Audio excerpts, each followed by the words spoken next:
how are you doing? This is Pastor Cheryl.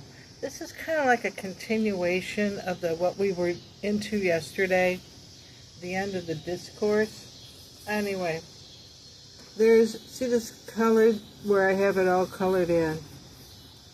And then it goes on down. There's some references, and then I wrote a lot in there. And that was from when either in my undergrad or graduate school experience studying this. And apparently this was important. So we went through this, and I took notes right in the book. And I did that back then. Today I'd say, well, it's a nice book, I shouldn't write in it. And I write in like a little notebook. And you know what? I have all of my notes that I took from my college experience and seminary experience. I kept them just to go through and remember. Yeah, I did that. And so anyway, this is the end of the discourse. We read part of it yesterday. The rest of it's Matthew 16, Mark 8, and Luke 9. Matthew, Mark, Luke. And it continues on down here with more. And we will go through that today. Matthew 16, 24 through 23. Then Jesus told his disciples, if any man will come after me, let him deny himself and take up his cross and follow me. For whosoever would save his life will lose it, and whosoever loses his life for my sake will find it. Below it, it says, Matthew 18, 5. Whosoever receives one such child in my name receives me. Yeah, excuse me.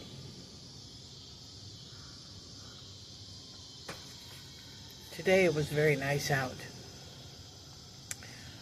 The atmosphere is kind of, when you sit there, you get a feeling of change. Something big's going to happen. You get this feeling. Something is going to happen. And I don't think it's just the weather. It's something else. Here we got Mark 8, 34 through 35. And he called to him the multitude with his disciples, and said to them, if any man would come after me, let him deny himself and take up his cross and follow me. For whosoever would have his life will lose it. Whosoever loses his life for my sake. And the Gospels. He added that, and the Gospels. And then he would have Mark underneath, 9:37. Whosoever receives one such child in my name receives me. And whosoever receives me receives not me, but him who sent me. Same stuff, right? Same message. And then here we got Luke 9:23 through 24, and he said, if any man would come after me, let him deny himself and take up his cross daily. And daily I put an orange. Daily. That's the only difference, okay? That's the only difference. And follow me, and whosoever would save his life and to lose it, and whosoever loses his life for my sake, he will save it. Luke 9:48.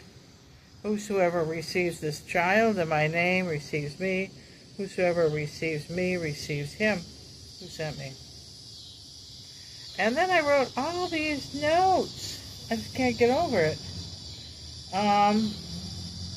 Here we got Matthew 10:40, John 12:44, 45, and Jesus cried out and said, who believes in me, believes not in me, but in him who sent me.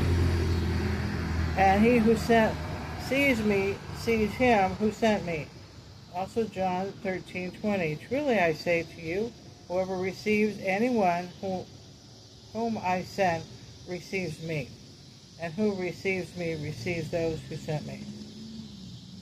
Okay, And then I wrote all these notes, and it's interesting. I mean, it just goes on and on. And so you could sort of formulate with this and say, okay, whoever's received Christ or receives us. Okay, receives us. Receives him. Makes sense, right? Christ is in us. So if they accept us, they're accepting Christ. If they reject us, they're rejecting Christ. We represent Christ, especially those of us who are clergy. We represent Christ. We're like him here, still on this planet. We are his hands and his feet and his voice box.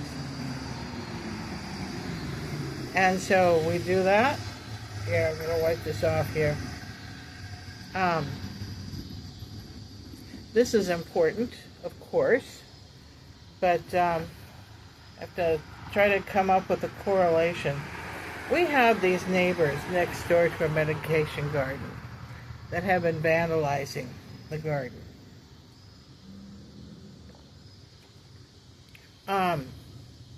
There was a sign that said, "This is God's house, please respect it.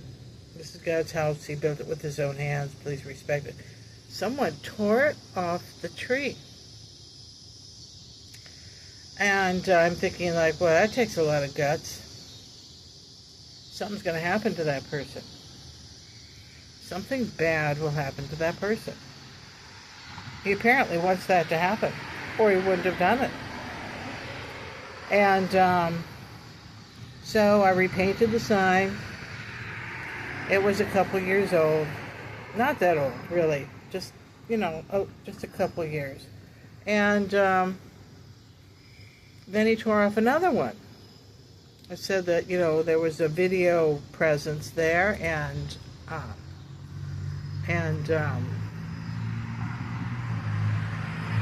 so we took it off. I mean, he took it off, laid it at the ground like, haha, see, I got you. I repainted it. The other side had said something important, that the management was not responsible for accidents. And I went, oh yeah, I remember I put that up years ago. Someone suggested it in case there was an accident there. And that it would relieve us of any financial burden as a result. And so I thought, wow, that's good, because now and then we'll have someone come in and cut up some wood. And so far, knock on wood, no accidents. So far. But it's good to have a sign up there for some freaky thing that might happen. But, yeah, when you talk about karma and something happening, and apparently the people next door don't want the meditation garden there, but it's kind of like on the edge of a little cliff there, and it'll always be there. It's too small for a house. It'll always be kind of a green space. And so we'll pass it on to the next church, and hopefully that church will get through a good part of the tribulation. There'll be remnants. There'll be a remnant left. There'll be some people left, and they will maintain it after we are gone. Because you have to think, Jim, I'll be gone. I'll be gone. I won't be out there to mow the lawn. And we'll have to have somebody take care of it meantime. So we were going to have one of the area little black churches. It's in a black neighborhood. And let them have that. One of them doesn't want it. The other one might. And they're closer. They might want it. So I'll have to see. But I'm guessing that Christ's return, or the rapture will happen very, very soon. And it's beginning to look like, and Christ says to pay attention to the seasons, it's beginning to look like it could be the end of Trump's term. Because you're hearing what the Hopi Indians say, and these other prophets from other cultures. And they said the Hopi made reference to a leader of a big nation with a red hat. Well, who wears a red hat? It's Trump again, right? He's wearing this hat, Make America Great Again. And then they said he disappears up the mountains with some friends. Okay. That's an interesting thing. Eventually, this rapture, or whatever's supposed to happen, will happen. Eventually. So, get ready for it. Stock up on, dried and canned goods. And flashlights. Batteries. Something will happen. Whether it's a war or some tragedy. And so, anyway, we will see you. And yes, you are hearing this from a minister that is God's, Christ's hands and feet, right? Or Christ's hands and feet. So I will see you tomorrow, and we'll add on to this and read the rest of it. Like John's questions to Jesus. Look at the big gap here. Why did he do that? We'll go through it tomorrow and find out. Bye-bye.